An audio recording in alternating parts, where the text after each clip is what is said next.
How to change button to swipe gestures on Samsung Galaxy phone. So if you're using a Samsung Galaxy phone and you want to change buttons to gestures, like controlling your phone just like you do on your iPhone, then this video is going to walk you through how to do this step by step. So if at the end of this you found this offer informative, please don't forget to like and then subscribe.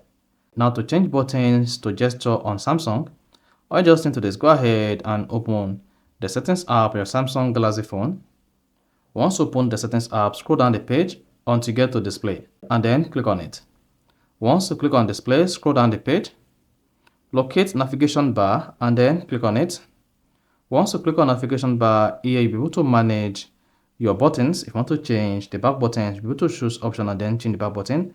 And also, if you want to switch or change from buttons to swipe gestures or from swipe gestures to buttons, you have the options on the navigation bar. So go ahead and click on swipe gestures. Then instantly you should see the buttons change to navigation bar. And if you try to press any of the button position on your phone, you discover that they're no longer working. Now to go back or to resent apps on your Samsung phone, you need to use the swipe gestures. See that? Then to show your recent app on swipe gestures, just swipe up just like on your iPhone, and then you have access to it just like this.